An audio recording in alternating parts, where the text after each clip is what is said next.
Pinakasalan niya, nagpa-Islam. Wala akong allotment 10 years. Pero nabuhay ako.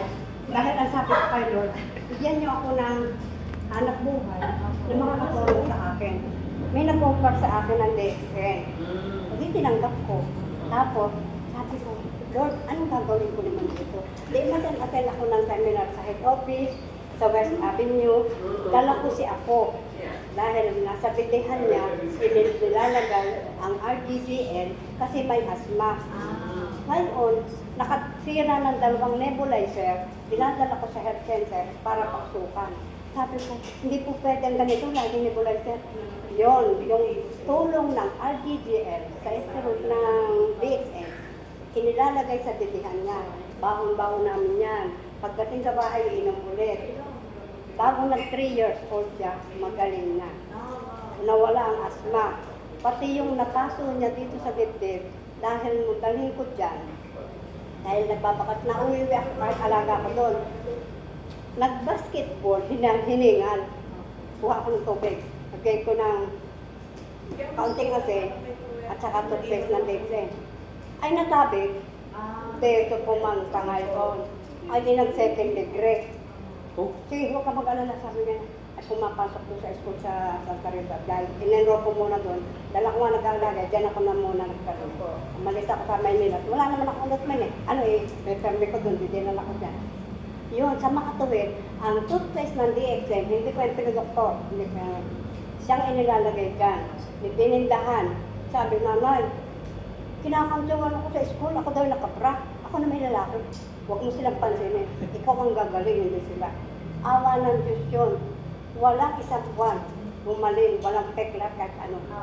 Bago nung makatapos yun, nagbabasketball siya. Wala kang makikita. Ako, nakakaya mo lang. At malaking tulong talaga din ang brother ng DXN sa buhay ko. Dahil, itong mga member ko, pero ang aking sponsor naman, kinuha na rin ni Lord.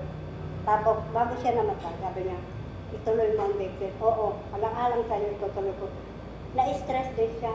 Nag-Saudi rin sa asawa. Hindi niya ginaya ang style ko. Nag-Saudi rin ang asawa. Nag-roon din ang babae doon. Pag-uwi pa, nakita ang pangalan ng anak na lalaki sa bulsa nung maglaba.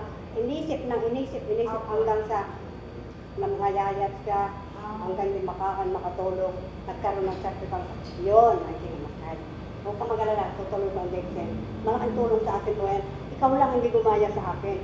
In-offer mo lang sana kay Lord ang asawa mo at tinuloy mo ang DXN. Ay hindi niya ginawa yun. O, sabi nga ng mga kasister ko sa simbahan, ako nag-DXN, tapos sa atin ng simbahan, dahil coordinator ako doon. Sister, kung ako sa'yo, papalo na lang ako sa tulay. Mali.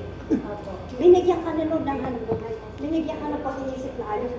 Ay, bakit ka tatalon? Ay, di silang mabubuwa. Dahil kung mawawala, ipaglaban mo yung iyong dignidad at yung iyong pananampalataya. Yun ang ginawa ko. Kaya, awa ng Diyos, hindi ko minura ang asawa ko. Bakit? Salamat sa DXN. Nabuhay ako. Gumagamit ako ng produkto. Awa ng Diyos, 70 na ako, nakakatakbo pa ako sa bondo. Kaso, namatay ang asawa ko. 7 na taon na ngayon. Kinuha rin nila. Isinahuli sa akin ng babae. Hindi ko siya minura. May nagtawag na personal.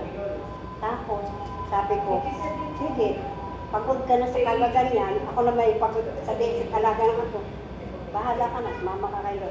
Yun, 9 years na itong ba? Nawala. Kaya naituloy ko ang DXN. Kaya ako matagal na ubi. Ngayon lang ubi ang magtuloy-tuloy. At college, nag-graduate na ng college yung aking nilagaan. At nag-maintain din siya ng spirulina. Yun ang pinibigay ko sa kanya. Yun. Kaya naman tulong. At ang aking mga apo, nanay, lumiwas ka na. Gusto na namin magpulbos.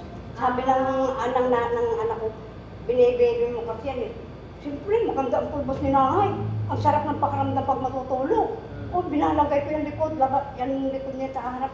Pero mga binata na sila, 25 years old, 17. O, nakabenta ako doon ng pulbos sa mga nagbabasketball.